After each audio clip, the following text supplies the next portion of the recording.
Hello and welcome to episode 122 of the Character Unlock podcast. My name's Lee and I'm hosting today, and with me is my good friend Brooker. How you doing, bud? I'm good, cheers, bud. How about yourself? Yeah, all good. Unfortunately, we're missing the third leg, the small leg. He's decided he doesn't want anything to do with us today. So yeah, it's just the Can two you of us. blame him? No, not really. On the plus side, we shouldn't have too many crossed conversations between the three of us now that John's not here. No, this is true. Whilst we, worry about when he's going to wake up and start talking. Oh, bless him. Yeah. So, news-wise, not really a hell of a lot. So we've decided we're going to skip it today. Makes And sense. we've got E3 a couple of weeks ago, wasn't it? So everything's kind of calmed right down, like properly calmed down as well. Fuck all has happened. Absolutely diddle squat. England beat Germany this evening. Did they? 2-0. Oh, Congratulations. Wow. Well done. Yeah, there's Yay. a bit of news for you. And I might call we in do have sick one to other work piece tomorrow. of news. Good call. Yeah. So we have got one other tiny bit of news. We'll catch that up on the special topic we're going to do today, which is the best game of the year that we've played so far for 2021. This seems appropriate, doesn't it? It's think literally, it's the end of June. It's halfway through the year. There have been a few good games so far this year as well. There absolutely has. When I was looking back through the list, I was like, wow, I forgot that was this year. And yeah, brilliant. So I've started keeping a list of the games I play. So I always get to the end of the year for our top of the year and I've forgotten half the games I've played. And just the game. So I'm only listing the games I've played that have come out this year, and I've played, 5 top-notch games so far this year. 5. That's pretty impressive. Considering I was struggling to find 3 games I was excited for the first half of the year when we were talking last year, I've played 5 top-notch games so far this year. I've played 3. Okay. And I don't think I could stretch that to some of the others. Now, don't get me wrong. I'll give a mention to Mass Effect Legendary Edition. I loved it again. It was great. I played all 3. They've done a fucking brilliant job with the game. It's phenomenal. Yeah. And it's great to have all the DLC all at once. It was a great laugh. And I enjoyed it probably even slightly more than I did the first couple of times I played it. Okay. But I'm not classing that as a release for this year because it's a remaster. Yeah.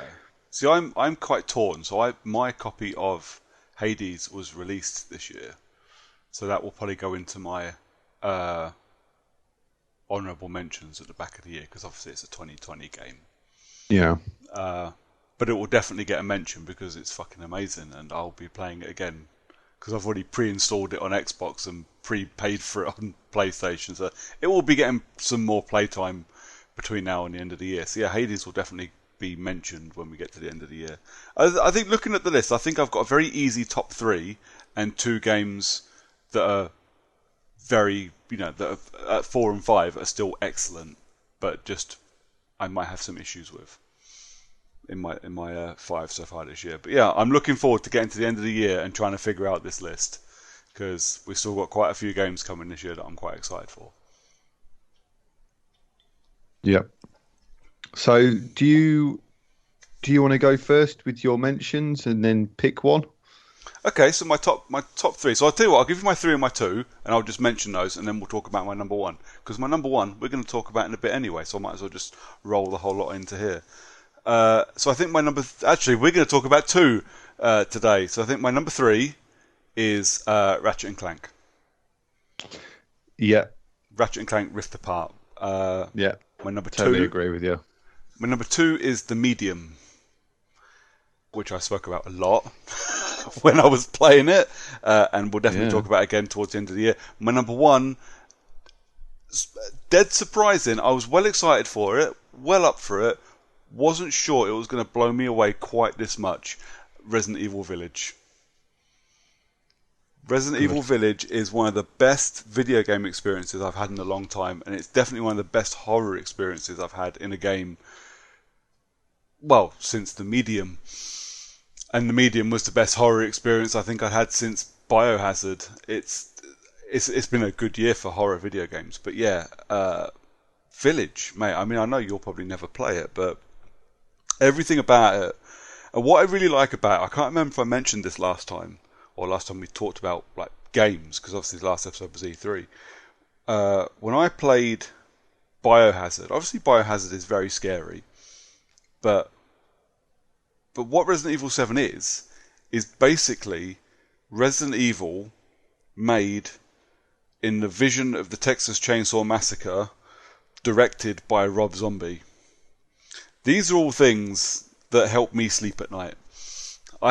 Yeah. I'm quite comfortable with all of these things. These, you know, the hillbilly horror aspect of Resident Evil 7 is a big comfort zone for me. I genuinely love most hillbilly horror. I'm talking about Texas Chainsaw, Hills Have Eyes, or House of a Thousand Corpses, stuff like that. It's all a subgenre that really speaks to me. I find it genuinely quite scary, but I also find it very, very comforting to watch. It's junk food horror for me. I absolutely adore it. So because of that, while I found Resident Evil 7 scary, I enjoyed every minute of it, and it didn't make me crap my pants to a point where I needed to take a break from it. Now, if you talk to other people that have played the Resident Evil games, and I will use Paddy as an example, because me and Paddy talk a lot. Paddy, when he was playing Resident Evil 7, was struggling. It was so scary for him because that kind of horror really fucks him up. So it genuinely was terrifying him, and he had to take a break every half hour, 45 minutes just to catch a breath. Now come on to Resident Evil 8 Village, and it's the complete opposite. So I've watched Paddy run through this game, and he's adored every second of it as I have, but it hasn't made him jump out of his skin. There are sections that have. Obviously, it's a horror game, and that's how they work. But I was on the edge of my seat for so much of Village that I genuinely found the experience quite uncomfortable, which is something I don't get very often when I watch or play horror. Yeah. I've lived with it for my whole life, mate. It's just something that I'm not immune to it. I still get scared and I still jump.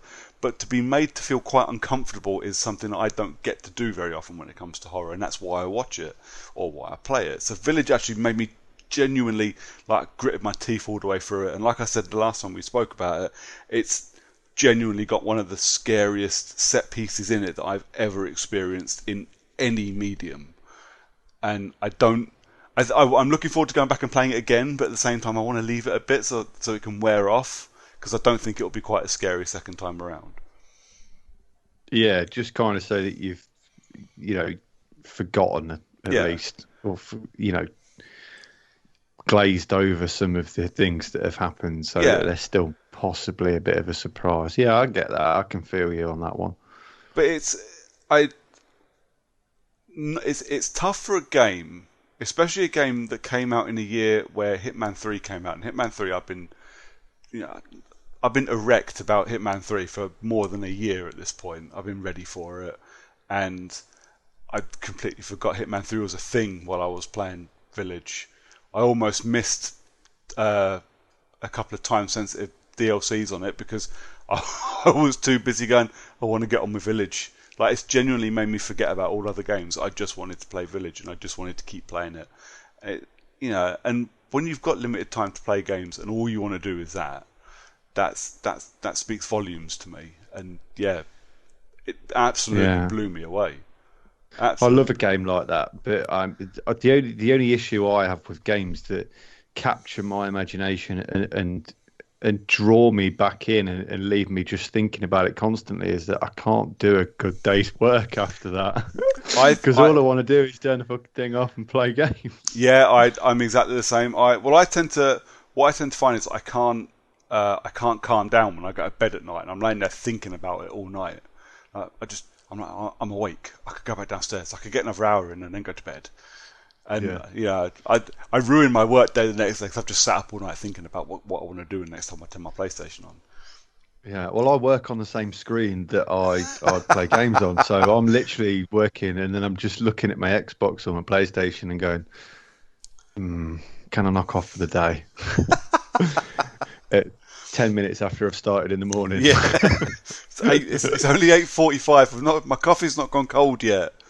Yeah, I know that feeling, and Resident Evil so far has been the one to do that to me this year. Oh, great! I mean, there's an extremely strong chance that I will never see it. Um, And that's understandable. You know, because it's not yeah, for everyone. I can't. I'd probably die of heart palpitations or something similar. Like I may, based on the fact that so many people I know have enjoyed the game so much, I'm inclined to at least watch a video of it Yeah, because I mean, I'd be less affected by watching somebody play it. But then at the same time, I never do that because if I've got a chance to watch a video, I'll play games. yeah. See, I'm very much the same. I don't. I look and I go, well, I could just look up a walkthrough, or I could just sit. No, if I've got time to watch 3 hours Twitch streaming, I've got so many friends that do Twitch stream. I'm like, if I've got 3 hours to spare to watch you stream games, I could be playing my own games. Yeah, yeah. That's the problem with limited time. It is, isn't it? How about you, mate? Has your year panned out game wise? Uh, Actually, quite surprising in a way. In mostly in that, as you know, I'm largely an Xbox gamer. Generally, it's my main console that I use. Yeah. However, the top three that I've picked out for today are all PlayStation. Uh, Okay. Mostly because there's not really been many Xbox releases that I've played this year. So I'm Ratchet and intrigued. Clank, Yeah. obviously, without a doubt, it is phenomenal. Um, Obviously, there's the argument to be had that they've scaled the game back in terms of what you're able to do on it. Because you can no longer fly from planet to planet, and there's loads of stuff that you used to be able to do that you can't do now. But it looks and plays uh, just, Oh, it's absolutely unbelievable. It's so good. Once you've got all the settings for your TV and everything done, I mean, you go into photo mode and everything looks just phenomenal. And they put the same photo mode in that they'd had in Spider-Man Miles Morales and Spider-Man, where you can adjust the lighting and you can yeah. put spotlights in it.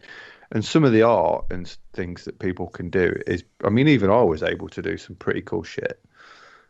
But some of the stuff that's coming out of it is just brilliant. And I loved that game. And I went straight back into a second playthrough. I haven't finished it. I decided I'd stop and play something else for a bit and then go back and just smash it out of the park. Mostly because I like to see how all the weapons work at level 10 rather than level 5. Yeah, that makes sense. Yeah. I mean, just my favourite thing was the Doom glove.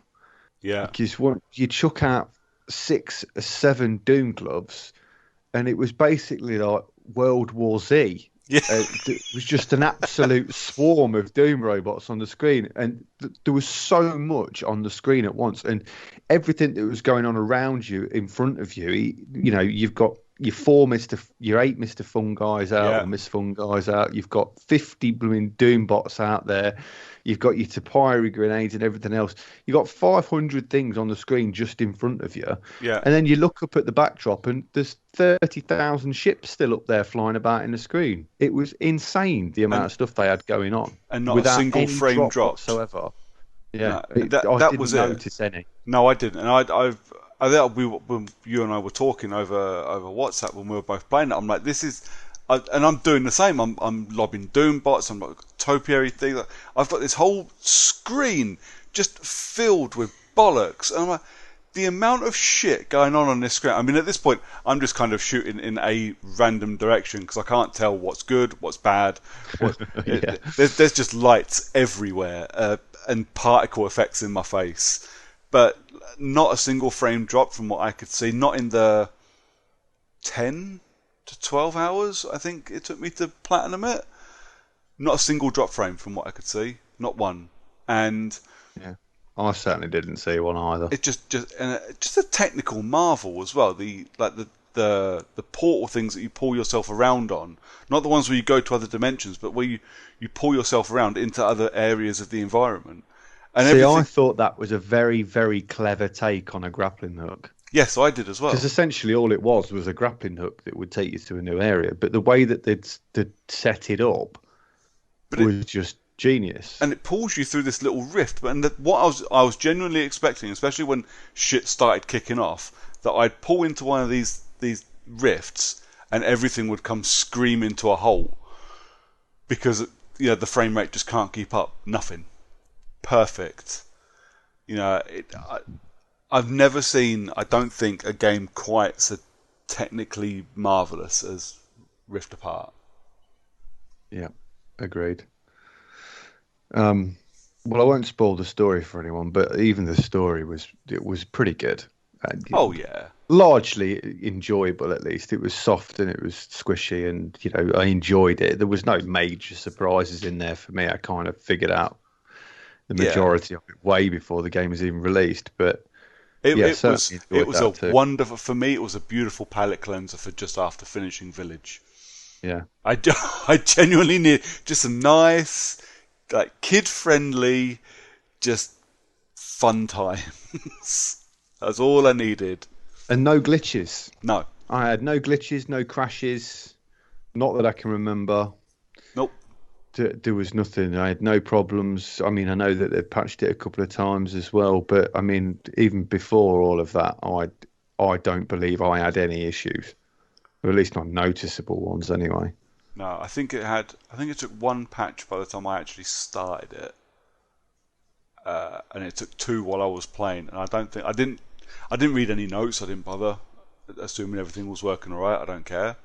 Yeah, But I didn't have any excuse to go looking because, like I said, not a single crash, not a single bug. Not a glitch, not nothing. It ran perfect the whole time, which is fucking rare.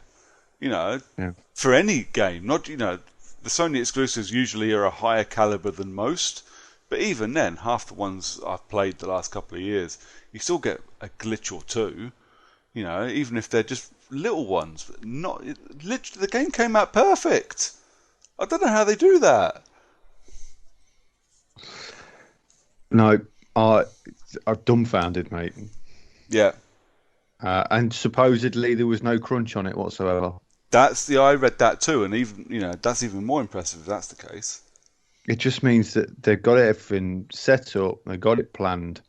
They didn't release a date that it was going to be released. No one forced them to do it No, until it was ready, until they knew it was going to be ready. And yeah, I'm hoping that's thoroughly enjoyed that I'm one. hoping that's the way forward from here on in. For all games would be great.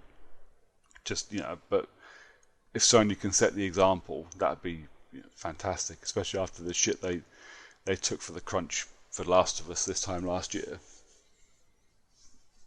Yeah, true. So second on my list, and I'm not entirely sure if this is actually 2020. I've got a 2021, sorry. I've got a feeling it may have been early to late December 2020, Okay. but I'm not sure. Uh, but I've got it down listed as 21, so I'm going to call it as 21. And that was the Pathless. Oh yeah, I think that might have been last year. Yeah, I'm just looking now. It does look like it was like the 8th of December. Yeah. So that's pretty late. So I mean, I'm going to use that anyway because I didn't play it until January, February time anyway. I don't think Yeah, no, that's it fair may be enough. been later than that. But that again was kind of in the same vein as Ratchet and Clank. It was an extremely good palate cleanser. It was crisp, it was clean, it was different, which was nice. Um, there was nothing amazing about it, but it was just smooth all the way through, and Yeah, I enjoyed every moment with it. It was kind of a bit of a cross between sort of Journey. yeah. It had a Journey feel to it. Uh, That's the bow and arrow one, isn't it? yeah, it's the bow Marvelous. and Yeah. arrow one. Yeah. I know it's a really Um, shitty way to describe it, but that's literally. Yeah, that's basically what it Yeah, is. Your whole speed and agility is set up based on you being able to shoot stuff. yeah. So it was different. And on PS5, it ran superb. Okay. Um, It is one I really want to play. yeah, it was just a very sort of open platformer with a bit of a twist. I mean, there was nothing. The story was nothing to write home about so much. It was a good solid story, but it was obvious. Yeah. I think. But other than that, yeah, I really enjoyed that. So that's straight on the list. Awesome. And then the top of the list for me this year is a game by Housemarque Studios, who have recently been bought out by Sony, I'm guessing on the strength of this particular game. possibly, and that's Returnal. That is a good choice.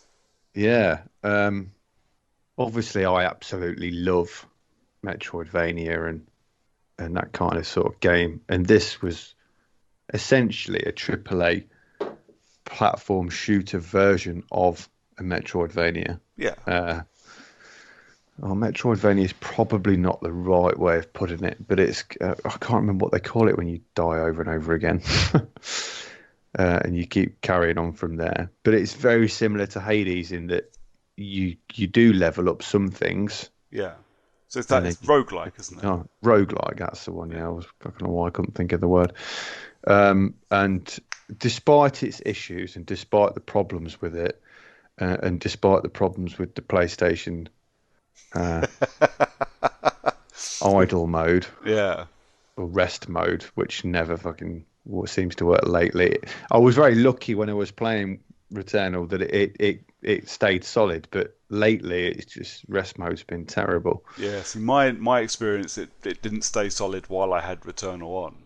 Yeah, And but the thing is, outside of its issues, Returnal is amazing, and it just needs a little thing, and I will be right back, and I won't stop playing until I see the credits roll because I'm desperate to see the credits roll. It's got a whole really cool horror storyline that I want to be a part of, and I'm frustrated that I can't. Do you know what I mean? yeah, I do know what you mean. I enjoyed every moment with that game, and I dropped onto it again this week whilst I was waiting for an update on my Xbox, and they've put a few updates in it, and now it's crisper than ever now. Nice. And they've included a couple of cool things as well. So now you can see shadows of essentially other players, but in game it's described as you, previous versions of you, Yeah. which is a clever way of putting it and works and ties in with the story. Um, and so you sort of can avenge these ghosts essentially. Yeah. But generally, every ghost I've tried to avenge spawns a fucking ridiculous enemy. I can't remember what they're called, Maleficent or something enemies. Yeah. Versions of some of the hardest enemies in the games, but harder versions of those enemies. And I've beat them all so far, but I'm thinking, You're just fucking showing off now, aren't you? yeah, but the rewards aren't that great so far. The rewards for beating those bad guys is 4 ether and like I can't remember, like a activated power. I can't remember what Yeah. they're called now. Is it Like is press it the L1 still button. is it still RNG based for the rewards for that? Yeah, I think so. Yeah, But there's loads of I've noticed that there is quite a few new little bits and bobs in there that weren't in there before because I picked up a power the other day that basically, dependent on my proficiency rate, yeah. uh, or was it or was it the other one where you get up to level 5? You know, where you don't get hit and I can't Oh, yeah, the remember the name. adrenaline. Adrenaline, yeah. Yeah. I think it was based on the adrenaline. So I get 5% of my damage per adrenaline level. So level 5, I was getting 25% of my damage back as health. Nice. Uh, and then I got beat by something ridiculous. I can't remember what it was. But yeah, so I mean that's something I'd never seen before, but it didn't show up as, or did it show up as new? Oh, I don't know. But either way, I've got the bug for it again, and I'm itching to get back on it and give Yeah. it a bit of a bash. I have held off because I really want to get back to it because I got, yeah, well, we talked about this when I played it last. Yeah, I struggled through Biome 1 and then somehow blasted through Biome 2 without a second thought. No issues. Boss went down first time, and then I died tragically in Biome 3, a really bad death. But Biome 3 is quite tough. yeah, It's got the floating enemies in Biome 3 are the really fucking fucking the annoying. suicide bot things, they're what fucked me up in Biome 3. The thing is, I really want to get back onto it, but I don't. I'm not down for leaving my game to the rest mode gods. I'm just not. I said it before, and I'll keep saying it. It's an excellent game, and it will almost certainly. It's going to be tough to knock it off my top 5 of the year. But give it a save mode, and let me have the ability to turn it off and go play Saints Row for a bit. It makes it top 3 almost instantly. Yeah. But the fact that the game basically holds my PlayStation hostage, I'm not really down for that. And the more I think about it, the more I get angry about it. So I'm just not turning it on until they tell me there's a save mode's there. Yeah, I don't blame you, to be fair. I think if I had plenty of time, it wouldn't bother me. Or if it was like Hades, in as much as a full long run would only take you an hour and a half, you know, I think I could swallow it. But considering I can spend 2 hours in one biome of 6, I don't have the time for that, and I don't think Housemarque have been respectful of the fact that somebody that needs to work to afford to spend £70 on a game probably hasn't got 12 hours to spare. You know, No. but that's just how I'm looking at it and how I'm taking it. The PlayStation's my main console, so if Returnal's sat on rest mode now and I want to play something else, I've got to go onto the Xbox and leave the PlayStation in rest mode if I'm not in the mood for Returnal. But the problem I've got is that all I ever want to talk about is the fact that I want to save. But actually, Returnal is a fucking excellent game, and all I want to do is play it. Yeah.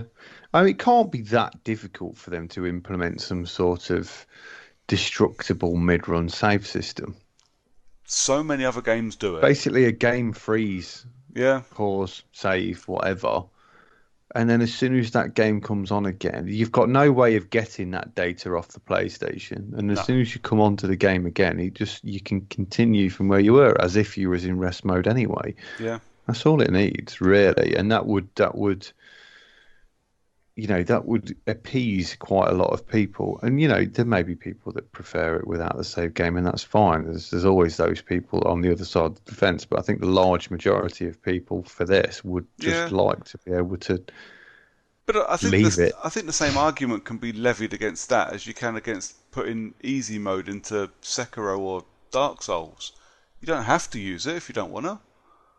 But let some of us who maybe aren't quite as good as you or don't have as much time as you, enjoy our games as well.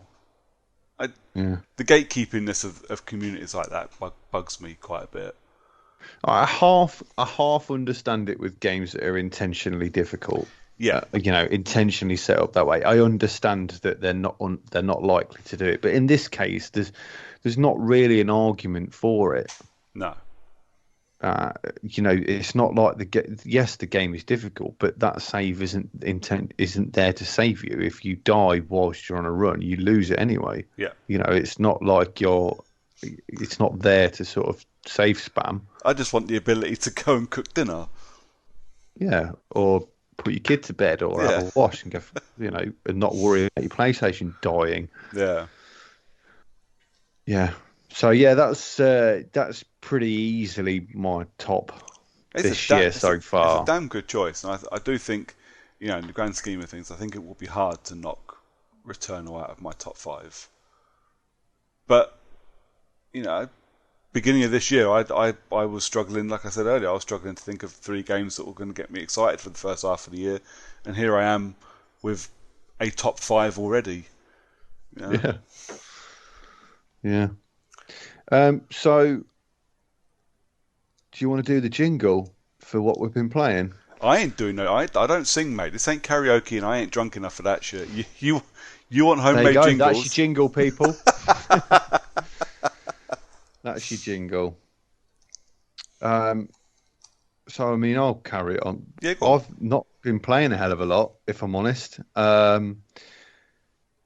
Every game I seem to be playing lately is just massive. Yeah. So the last few days I've been playing Biomutant. So I did pick it up before, and I brought it up on previous podcasts. But I wanted to sort of leave it and give it some time to get some love from the developer, who is 101 Games, I think. And yeah, so I've been playing it this last week, and actually now it's better. You have the ability to remove the gibberish talking. You can now lock onto enemies. You can now dodge out of certain animations. Nice. But there's not really much to write home about on this game, if I'm absolutely honest. The story seems relatively weak. Just, I'm enjoying it, but I'm not loving it. That's a I'm shame. not getting the itch to go back to it. It looks like an Xbox One game, which is, and it does. Even now, it gets a bit of frame dipping and stuff, and it's just one of those. But Yeah. it's all right. And the other one I picked up and I've been having a pop at is Curse of the Dead Gods, Why does that sound which, familiar? well, I bought it a couple of months back because it had an update where they sort of had a collaboration with Dead Cells. I was going to say, is that the Dead Cells thing? I've not seen any of the Dead Cells stuff yet, Okay. mostly because either A, I'm not good enough, or B, I've just not unlocked it. I've not got enough money for it. Yeah. So you earn it's the same. It's a roguelike. Yeah. It's pure and simple.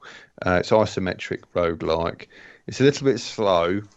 It is quite enjoyable generally. There's a feature in it where there's a very dark and light feature in it, in that you've got a torch that you can use to make the area light, but you can't fight while you're holding the torch. So you can set fire to things and light the room up. Okay. And some of your weapons might perform better in the light, some might perform better in the dark, but you take more damage in the dark, etc. kind of thing. So Yeah. there's different quirks to this that weren't there before.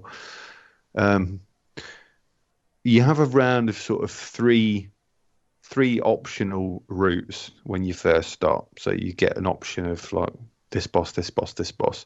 Once you've done those three, which I have, you move up to the second tier, and it Yeah. seems like it is you get two of those bosses on a run instead, which I'm a little disappointed of.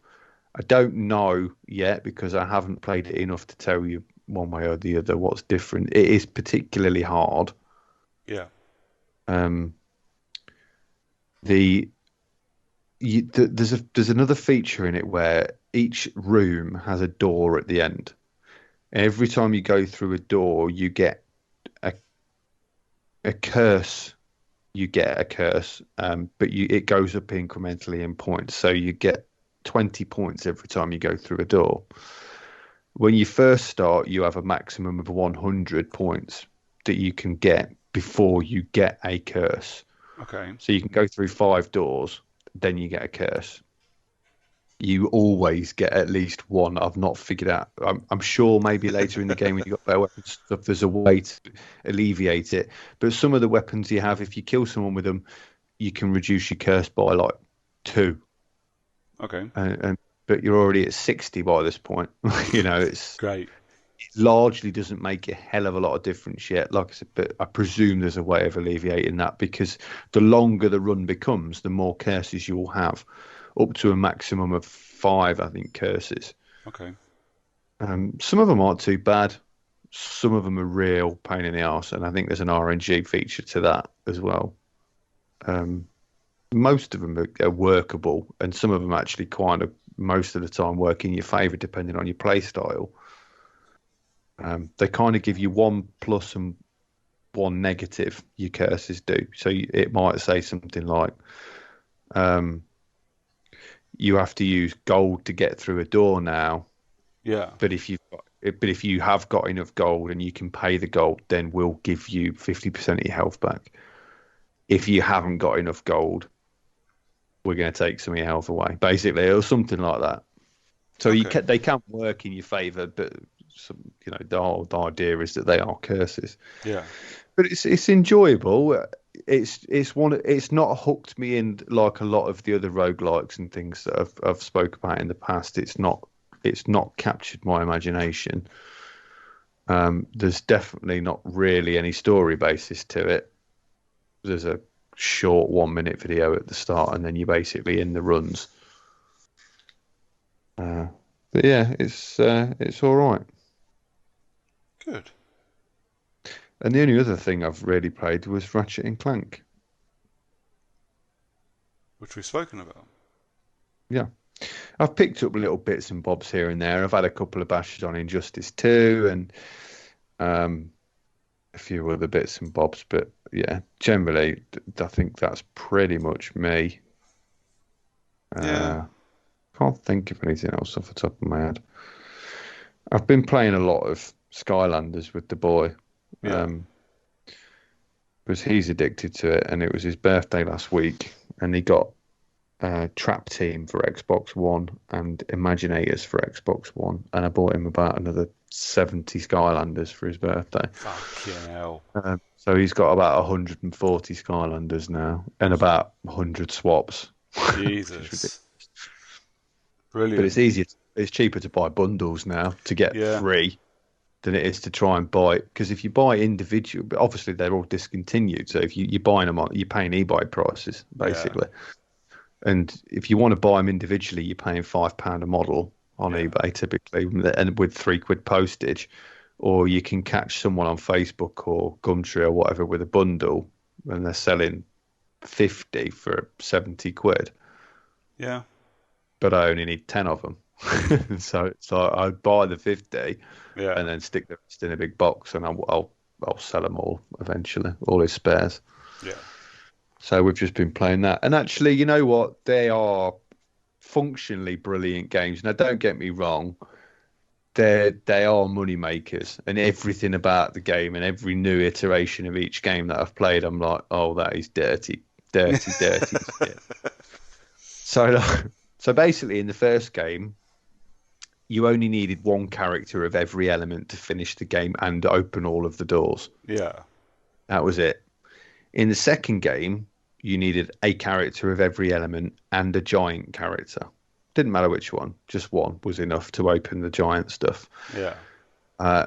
In the third game, you needed one of every element and one of every activation type of the swap force. So there was like 6 different things, like drilling and climbing and whatever, out of these 12 to 16 figures. I can't remember exactly how many there was, but probably about 16. But you need one of each of those types to open every door, which it got every swap force, so it was fine. Then we move on to Trap Team. Now this is where it gets fucking chaotic because if the element, it doesn't matter what model, all the models that you had before from the previous game still work. So that's why it's technically brilliant. Yeah. And there's a really cool feature in this game where when you fight certain enemies, you can capture them using traps, and the traps come in different elements typically. And to catch the enemy that you've beaten, you need to use the element on the trap. You plug this little trap in, and he's got most of the elements first, so it's not too bad. And then the enemy starts sort of crying and shouting at you, and as they're moving into the trap, it's ever so clever how it does it. There's, in the actual base that's outside of your Xbox, there's a speaker. So the screaming starts on your TV and then slowly moves to the speaker Bloody on hell. on the base. It's ever so clever how they do it and how they've tied it together. But the funny thing is after that you can swap in and swap out, providing you've got one of these character traps in. Yeah. You can swap in, swap out with the enemy that you've captured. But the funny thing is if you're using a normal Skylander and you've left the enemy in the trap, they'll shout things at you occasionally through the trap speaker. Brilliant. Which for Arthur, he's in awe of it. He thinks it's amazing. But yeah, but this game, they've got a little bit over. I think they've got a bit over dirty on Yeah. Trap Team because basically you need one of every trap type, and Okay. you can't. There's element gates in the game, but you can only open the element gates with Traptanium figures, which only are for Trap Team. So it's the newest version of the figures, and basically you need one of every element. Bloody hell. So that's 8. And then in the game, there's also unknown doors. Now, I have no idea how to open them, so I had to Google it. It turns out that there is 2 new elements, so it's dark and light. And these dark and light figures, you get a dark and a light trap as well. And there's 2 magic items, so you get a dark and a light level expansion. To open these gates, you need to have the level expansion for light and dark, and a light character and a dark character Yeah. to be able to do it. That's And I yeah, presume, that's a bit dirty, isn't it? yeah, and I presume that once you're in those levels, you also need the light and dark trap. Now, when the game was released, that probably wasn't so much of an issue because buying a light character, trap, and the level expansion together, they came as a set, as a pack. I imagine probably in the region of 20 quid. Yeah. 25 quid, let's say. I can't remember how much the expansion stuff were. But now you're paying eBay prices. Yeah. So those 3 same characters unboxed, you're looking at 70 quid. And I'm just thinking, I said to Arthur, I says, look, mate, if I can get them, I will. But I am not paying 70 quid for 3 models. I'm just not doing it. Yeah, I think this is where they get you though, isn't it? It's not just the fact that you need to spend the money; it's you need to explain to your kids who give you that look. You know, Oh, I've don't had get me wrong. I'm buying it. I love buying them for him. oh yeah, of But there's course, a limit, and I've spent a fortune on it, and I'm fine with that because I've got disposable income. That's what it's for. yeah, And I like I play with him, and I like keeping them up. And technically, I'm collecting them for myself as well as him yeah, because I'm a massive nerd and still his age in my head. yeah, So, it's absolutely fine. The worst, there comes a point where I'm just not willing to pay that stupid money. So I'm yeah, hoping and what kind of I managed to do with the swap team stuff is I'm hoping that somebody on Facebook just doesn't know and puts them up because I picked up a couple of some of the ones on swap team that we managed to bag yeah. sell for 25 quid a piece, and I managed to get them in sort of junk lots or car boots and stuff like that. So I'm Yeah. hoping I can just pick that up somewhere along the line. But you won't get that on eBay. Most of No. the people on eBay have searched eBay for the price of those models already. Yeah, or they know exactly what they're selling. That's the thing with most Yeah, yeah, eBay sellers. You know, yeah, you're talking to a steelbook collector, mate. I have this problem. Or, well, I think all collectors do. You know, not just me and you. If you collect anything and it's rare or rare-ish, and it's on eBay, you're paying scalper prices. That's just the way of the world. yeah. And I genuinely I loathe people that want to double the price of something just because they know collectors will pay it. I really hate people that do that shit. Yeah, it sucks. But at the same time, I will get them eventually, one way or another, because whilst he's still enjoying the game, Yeah, I'll get it. Um, luckily, he's only got four characters left on Swap Team that he hasn't got out of the whole game, and that was his favourite one so far. nice. And bless my sister, she picked him up two presents for his birthday. Um, One was a really cool looking Lego light set. So you change the pieces on an actual Lego model with these pieces that have got LEDs in and wire it up, and it lights your Lego model up. This is a pretty cool idea, actually. They're all over Amazon and stuff like that. Yeah. Um, but she'd bought it for a Lego model that he doesn't have and has actually been discontinued. So you can't get it. Again, eBay prices. So not getting that. And then the other present she bought him was something he'd already got.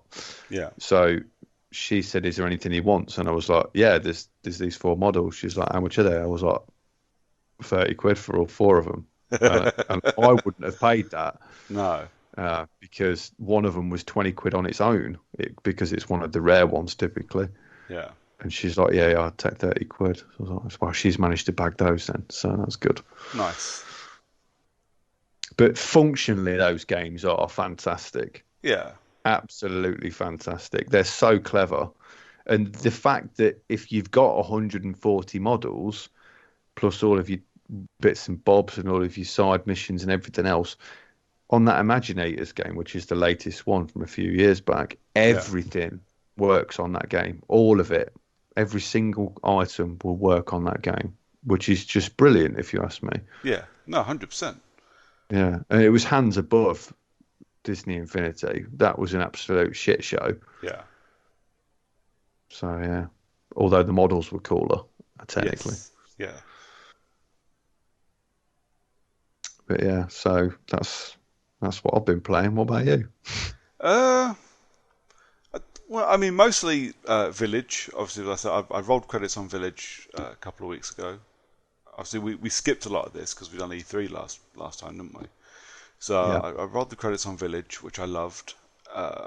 Even as it wound things down and became a Resident Evil game, it was still much more entertaining towards the end than a lot of the more recent Resident Evil games.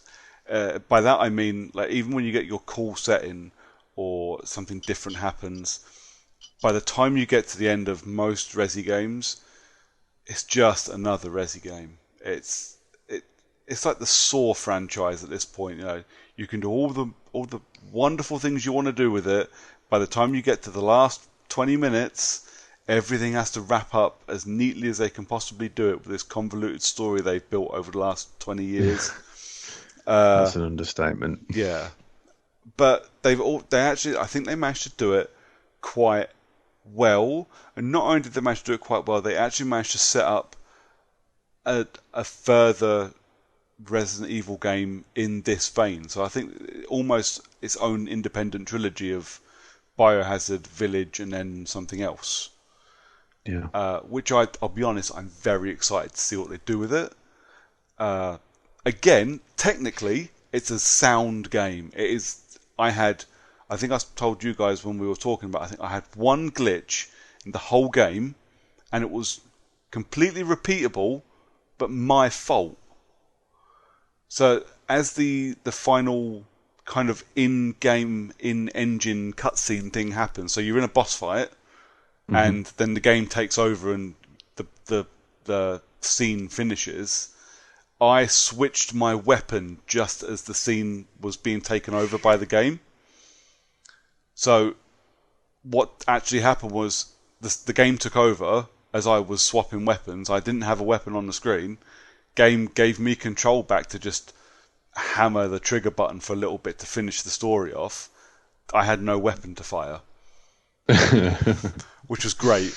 were you just swinging punches? No, there was nothing on the screen. So literally, like you would if you were playing Doom or something, like you switch from pistol to shotgun, like your hands go down and then come up and they've got a shotgun. So your hands went down, and then the game took over, and then when the game handed control back, my hands were just not there. And That's funny. you clearly needed to shoot something, so I was doing it. I was slamming R2 trying to do something, and the game just killed me because I couldn't shoot at it, which was great. Oh. Does it have a photo mode? You just see your character there with no arms. It does have a photo mode. I kind of, if I'd have thought about it, I probably would have stopped and taken it. But at that point, it was quite a tough boss fight. So I was in adrenaline mode at that point, and a little annoyed that I'd just fucked up my own game. And I had to replay the whole boss fight when it killed me, which was a pain. But to be fair, it was a fun boss fight. And the boss fight before it, mate, went full fucking Japan. Like, remembering that this is, for the most part, this is quite a low-key horror. Like, the jumps are big, the scares are big, but there's no big fucking monsters everywhere. There's, it's quite a low-key level of horror. And then by the time you get to the end, I shit you not, spoilers for anybody that's going to play Resident Evil Village, you might want to skip forward at least the next 2 minutes. You end up, your second to last boss fight, you take on a guy while you're driving around a homemade tank with a chainsaw on it. It is the most bananas thing. So it's gone full Dead Rising then. It is full Dead Rising. It is the most Japanese thing I think I've seen in a Resident Evil game. It is just so fucking bananas. And when you see it, I couldn't believe my fucking eyes. It's like, you have got to be kidding me. This is not part of this story, surely. But yeah, outside of that, how do you make a tank? Well, did you have a montage? No, I didn't make it. It was there when I got to it. It was made by Mr. Redfield, who kind of appeared at the beginning of the game and then appeared at the end, basically Deus Exing himself into the end of the game so you can finish off the last couple of bosses. Yeah, he just appears towards the end with this homemade tank. I will try and find you a picture of it and send it you. It is just the most bananas thing. But like I said earlier, it's just a phenomenal game. Out and out best game I played this year. So I rolled credits on that. Played Ratchet and Clank, which we've talked about. I dithered a little bit on Mortal Kombat X because at one point me and Justin from Last Save Loaded and a couple of guys that kind of we talked to in our little Twitter circle that is us, we're going to have a bit of a Mortal Kombat X kind of King of the Hill tournament thing. So I got it installed and needed to get my ring rust off because it's slightly different to 11 and needed to remember what I was doing. So I tinkered with that a little bit, and then I think that the whole idea of that little tournament's kind of died a death, which is a shame, but shit happens. I already owned the game, so it was no skin off my nose to install it. Yeah. I think the only other game I've played is our challenge game for June. So we can jump into that if you fancy it. Yeah, sure. So last month, whose was it? Was it yours? it was Yours, mine. wasn't it? Yeah, it was mine. Oh, well, I'll let you lead then. If you want to talk about it, mate, you feel free. That's cool. Yes, so last month I chose Zombie Army 4 just because I wanted an excuse to play Zombie Army 4, and we'd kind of talked a bit and gone, well, it'd be nice if we played something like together because we haven't done it for a little while. Obviously, we did Outriders, but like last year, we played something every month. We made the point, and at the beginning of this year, we kind of went, well, if we find something that's co-op and we can do, well, maybe we'll do that as well. So I thought, well, I want to play Zombie Army 4. I'm interested, I'm kind of curious, and we can play it in co-op. So Zombie Army started as a mod for Sniper Elite, and is still a Sniper Elite game. Yeah, it genuinely without is. question. It's basically Sniper Elite 4. Yeah, it's Sniper Elite Zombies, and I don't know if you'll agree. I think it leans a bit too heavily on the Sniper Elite mechanics of it. So you're going to get the best scores if you're stood with a sniper rifle, headshot and everything that comes at you. But the problem I found with that is it's very much a zombie action game. So you got a lot of zombies coming at you. It doesn't, for me at least, doesn't particularly lend itself to slow sniper gameplay. That being said, I had a It was really weird, good wasn't time it? with it. Yeah, I thought it was a lot of fun as well. I've never really played a Sniper Elite game either, and obviously I don't largely play zombie games all that often. But it was fun I found ish. the irony I found of it actually was I had the best time towards the end when I'd made my sniper rifle completely automatic and my automatic rifle single shot. That was like the Yeah, last two missions, and I had the best time in those last two missions when everything just I feel like I should have tried some of the other guns. I literally kept the same guns for the whole playthrough. yeah I did. I felt like I would have wasted my upgrade kits if I'd have then gone to something else. Uh, Yeah, same. I did enjoy it. I think I said this to you yesterday when we rolled the credits on it yesterday. I don't think if it was just me, I probably would have tapped out about halfway through when the missions started getting quite samey. Move to this area, Yeah, survive the the horde. second half of the game was definitely better. Yeah, uh, but I think the repetitive nature of it on my own, I think would have been a bit boring in parts, and I'd have gone, Mm, I could be playing something else. But I really enjoyed it. yeah, Really enjoyed it. yeah, as did I. I've got a little piece here from John that he's asked me to say about it. Hang on, I'm just gonna get. I've got my notes. I've got on the wrong page.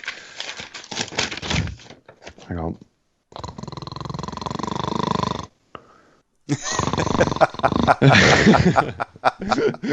Yeah. Outstanding. So yeah, I mean, John enjoyed it as well for what I can remember. He didn't have any complaints. I mean, the last boss was fucking batshit, Oh, the last boss was crazy. and I can't believe that like they had in the whole game. I mean, fair enough, we were playing a three-player game and we had it set for two-player volume of enemies. Yeah. On the hope that it wouldn't take us as long. Still fucking took us just as long. It was a slog in places as well, wasn't It it? felt like it, wasn't Couple of it? those chapters, like we had one night of playing and we done one chapter. Yeah, some of that was a bit of a slog. Yeah.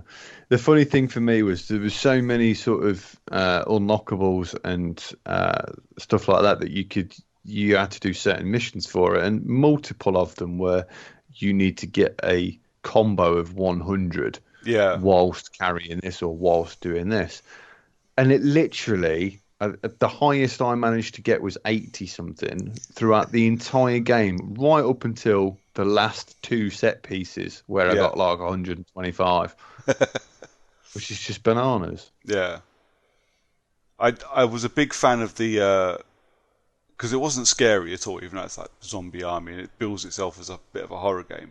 It wasn't scary at all. I was a big fan of the horror aesthetic to it though. So the zombies look kind of cool, and the fucking dolls that kept making you shit a brick.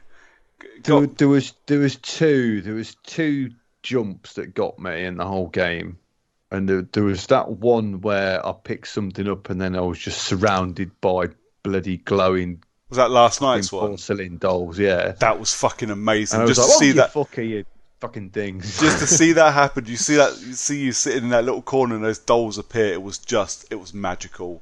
I should have recorded it, bell end. But and there was another one the other day.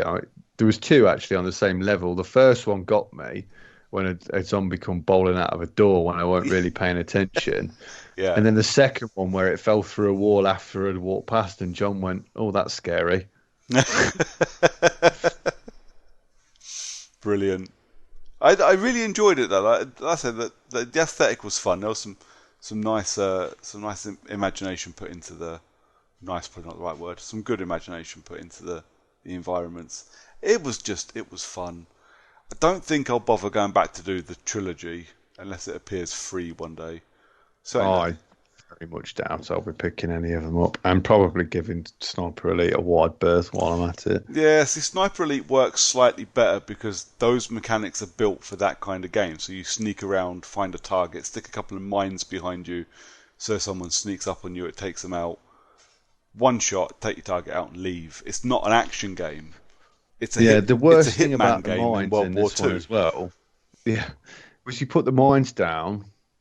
The electric trap mine in particular was annoying.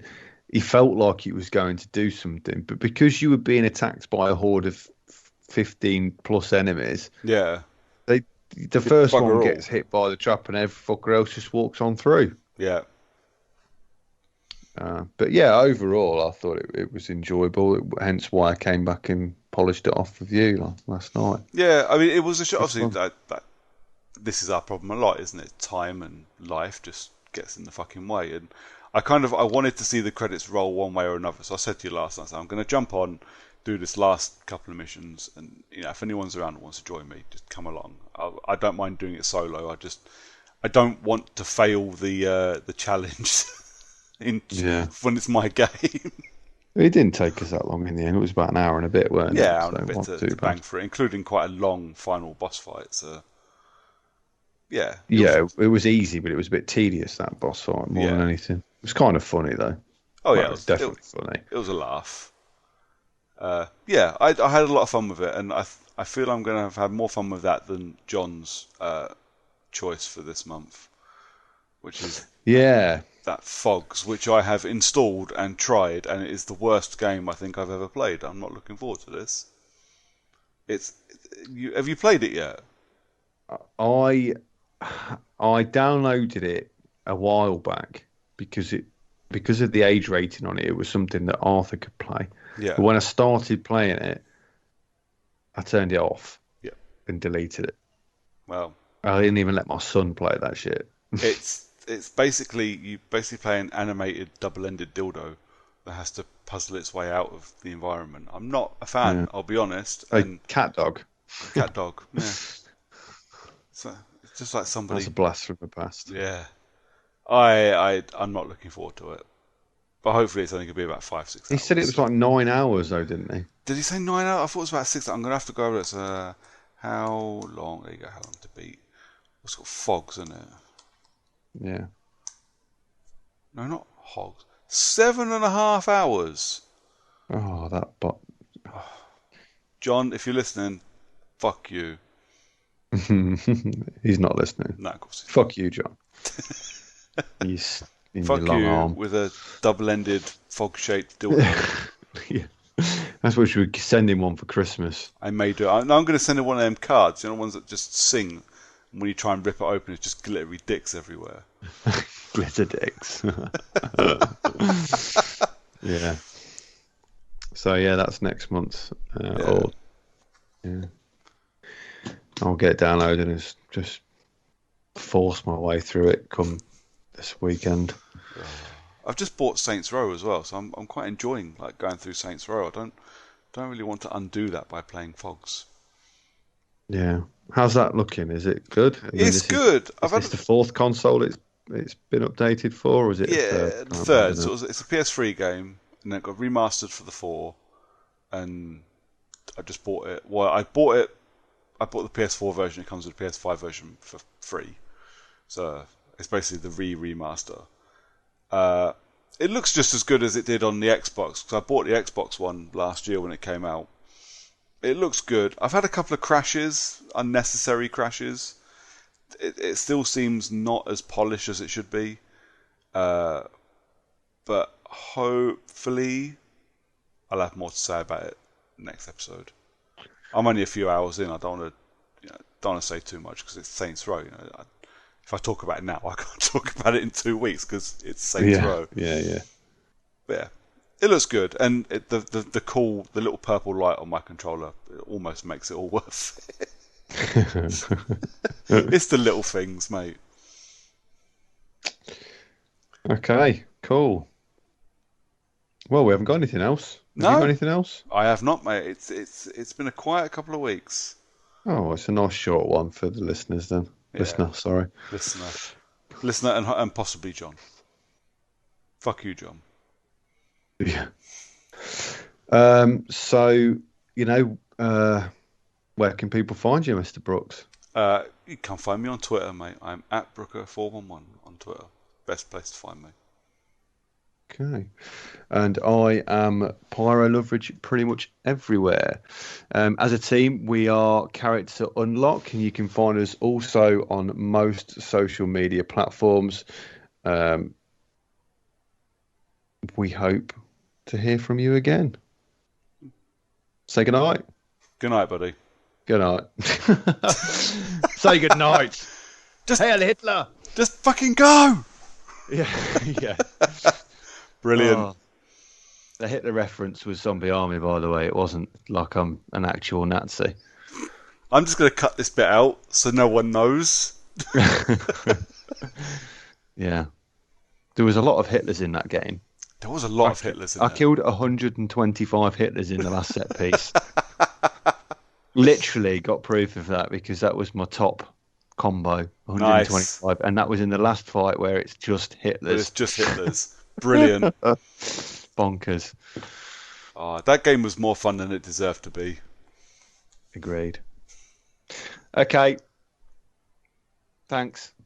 Goodbye. Bye. Outro jingle.